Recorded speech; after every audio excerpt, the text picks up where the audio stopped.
Hello friend, this is Sachin Ingre.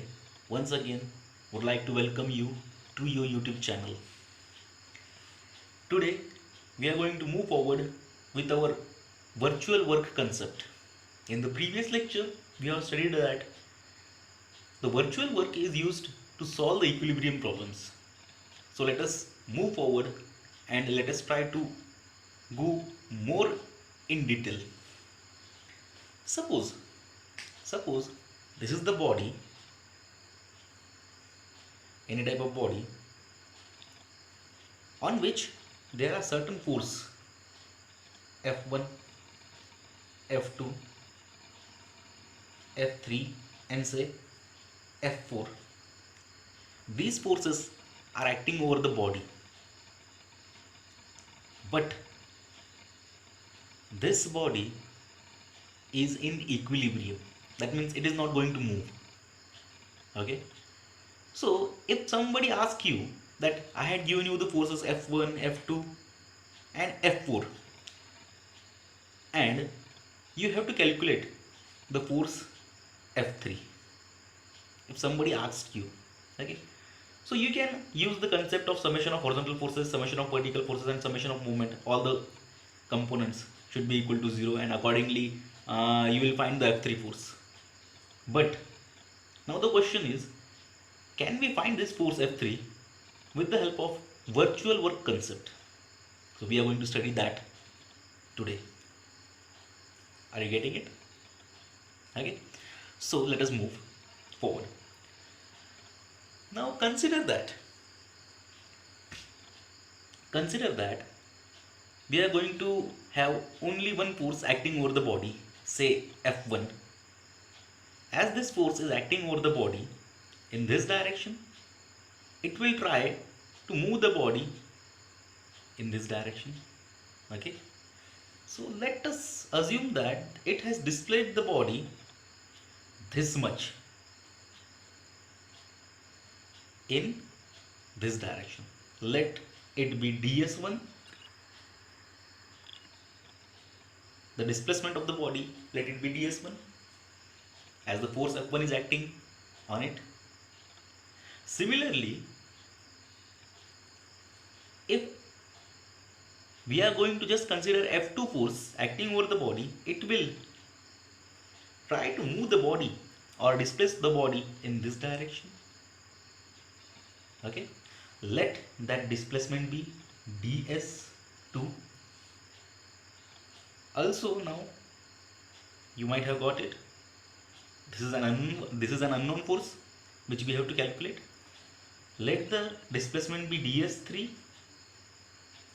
and let this displacement be ds4.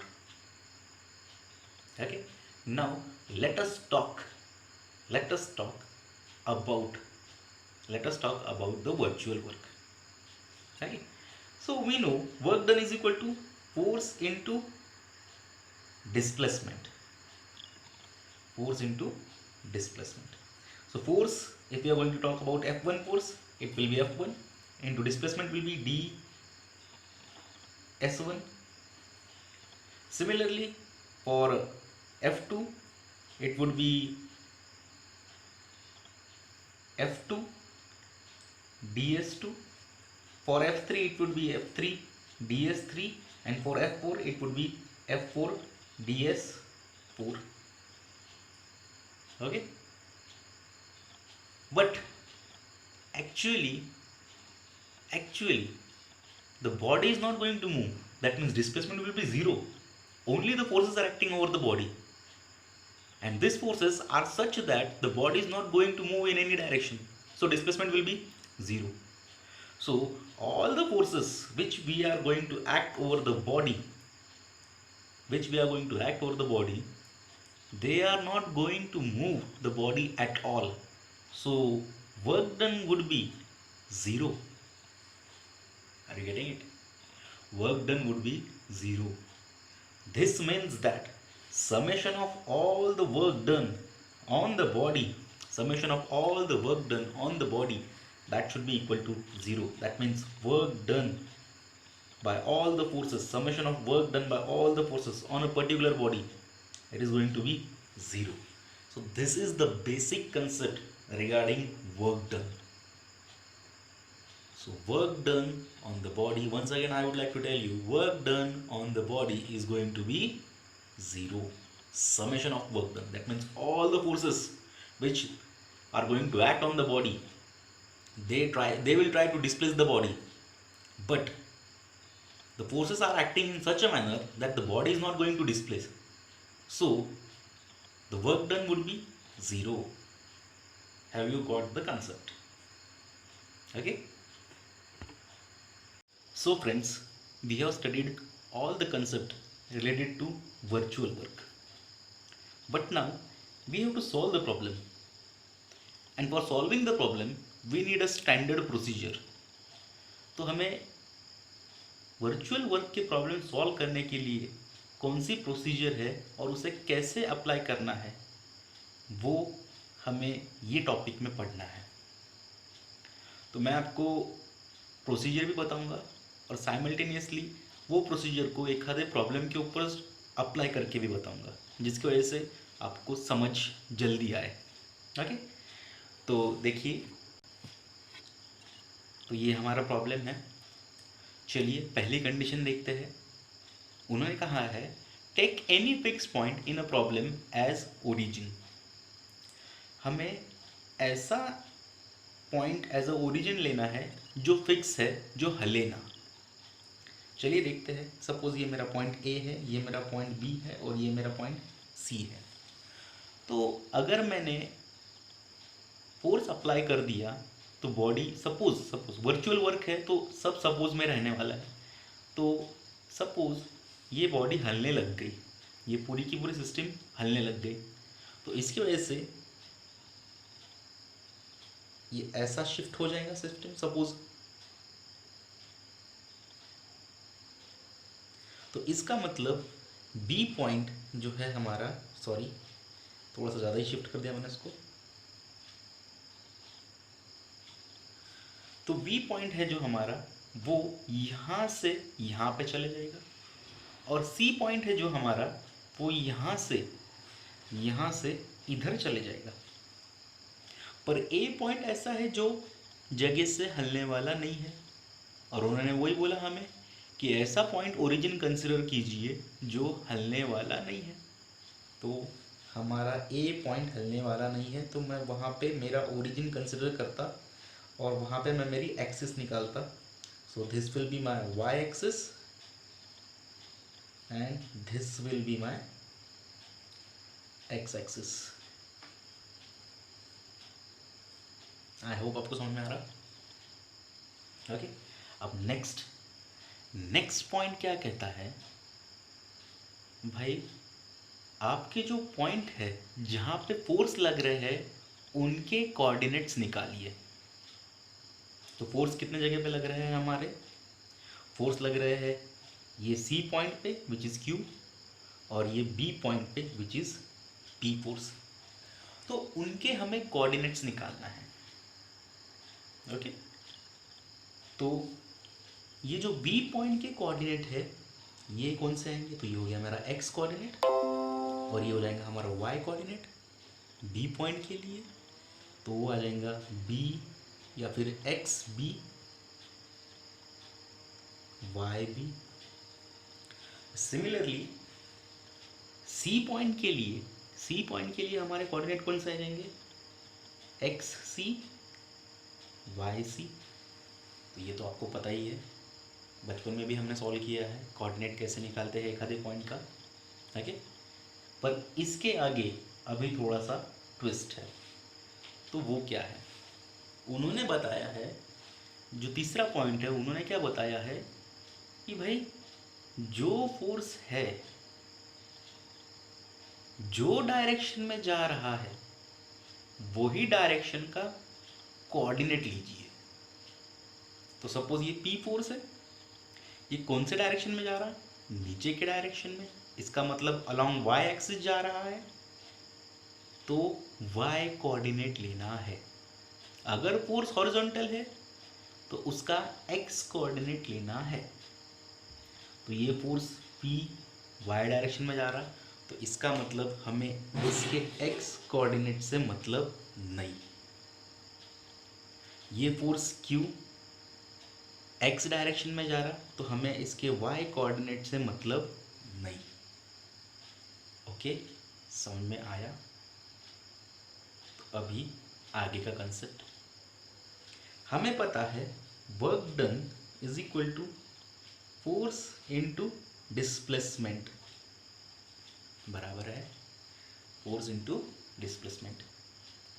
तो अभी हमें भाई फोर्स लेना है और डिस्प्लेसमेंट लेना है, and summation of work done will be equal to 0, ऐसा उन्होंने बोला है हमें, बराबर है। और ये जो डिस्प्लेसमेंट है वो कौन सा है? छोटा सा डिस्प्लेसमेंट, छोटा सा। ये डिस्प्लेसमेंट नहीं है, ये कोऑर्डिनेट है, ये कोऑर्डिनेट है, बराबर है। ध्यान में रखिए, ध्यान में रखिए, मैं एक एक पॉइंट बता रहा हूँ। अभी work done is equal to force into displacement, ये हमें पता है। तो सबसे पहले फोर्स के बारे में देखते हैं। तो चलिए वर्क डन फर्स्ट ऐसा लेते हैं हम, फिर बाद में सबकी एडिशन करेंगे, work done first, work done second, work done third, and that should be equal to 0, बराबर है। चलिए, तो वर्क डन फर्स्ट यानी कि P इंटू वाई बी, नहीं, displacement, small displacement of Y B, समझ में लीजिए, समझ में लीजिए, P into small displacement of Y B. Okay, अभी चलिए आगे। पहले बताइए, ये जो फोर्स है, ये हमारा नेक्स्ट कंसेप्ट है। अभी ये जो फोर्स P है कौन से डायरेक्शन में जा रहा है? नीचे के डायरेक्शन में जा रहा है, नीचे के डायरेक्शन में, बराबर है। तो ये अगर नीचे के डायरेक्शन में जा रहा है तो it will be minus, that force will be minus. हमने इक्विलिब्रियम में देखा है, upward forces are considered as positive, downward forces are considered as negative, rightward forces are considered as positive, leftward forces are considered as negative। तो वही concept यहाँ पे लगाया हमने। ये जो P फोर्स है नीचे के डायरेक्शन में जा रहा है, इसलिए minus P, okay, into del of Y B, small displacement. Okay, तो अभी इसका क्या, ये कैसे लेना? चलिए, सबसे पहले हमें क्या करना पड़ेगा, ये वाई बी है हमारा, ये डेल वाई बी नहीं है, ये वाई बी है, ये हमारा एक्स सी है, डेल एक्स सी नहीं है। ओके, हमें डेल वाई बी निकालना है, डेल एक्स सी निकालना है। तो वो कैसे करेंगे? तो उसके लिए जान लीजिए कि भाई ये वाई बी, ये जो वाई बी आया, ये फर्स्ट क्वाड्रेंट में आया, सेकंड क्वाड्रेंट में आया, थर्ड क्वाड्रेंट में आया या फोर्थ क्वाड्रेंट में आया? ओके, कौन से क्वाड्रेंट में आया? ये फर्स्ट क्वाड्रेंट में आया हुआ है। तो ये जो पॉइंट है विथ रिस्पेक्ट टू एक्स ऊपर है, Y B with respect to origin ऊपर है। अगर वही Y B with respect to origin नीचे रह रहा था तो हम क्या लेंगे? माइनस लेंगे। पर अभी with respect to origin Y B ऊपर है, इसका मतलब वाई बी क्या आएगा? प्लस आएगा, पॉजिटिव। और वो जो डिस्टेंस है जितना रहेगा वो डिस्टेंस हमें कैलकुलेट करना पड़ेगा। ठीक है, वाई बी निगेटिव कब? जब वो ओरिजिन के नीचे है। सिमिलरली एक्स सी टुवर्ड्स राइट है, देखिए, तो इसलिए एक्स सी भी पॉजिटिव आएगा। अगर वही एक्स सी अगर इधर के डायरेक्शन में रह रहा था टुवर्ड्स लेफ्ट, तो एक्स सी की वैल्यू माइनस आ रही थी। ओके, तो देखिए मैंने लिखा है वाई बी एक्स सी। ओके, समझ में आ रहा?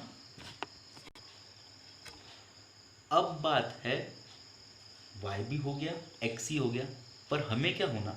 डेल वाई बी, छोटा सा displacement along Y direction, del X C, छोटा सा डिस्प्लेसमेंट अलोंग एक्स डायरेक्शन, बराबर है। तो छोटा सा अगर डिस्प्लेसमेंट निकालना है तो हमें पता है क्या करना चाहिए? डेरिवेट करना चाहिए। तो इसका मतलब हमें वाई बी को डेरिवेट करना पड़ेगा, जिसकी वजह से हमारा डेल वाई बी निकलेगा। एक्स सी को डेरिवेट करना पड़ेगा, जिसकी वजह से हमारा क्या निकलेगा, एक्स वाई सी। ओके, तो दोस्तों ये तो हो गया अभी पूरा बेसिक अजम्पशन एखादा प्रॉब्लम वर्चुअल वर्क का सॉल्व करने के लिए, बराबर। अगले वीडियो में हम देखने वाले हैं इन्हीं सब अजम्पशन को लेकर प्रॉब्लम कैसे सॉल्व किया जाता है। ओके, तो अभी सपोज कुछ कंसेप्ट आपके क्लियर नहीं होंगे, तो अगले वीडियो में डेफिनेटली ये कंसेप्ट पूरे क्लियर हो जाएंगे। ओके, तो देखिए अगला video, and thank you for viewing this video. Please subscribe the channel. Thank you.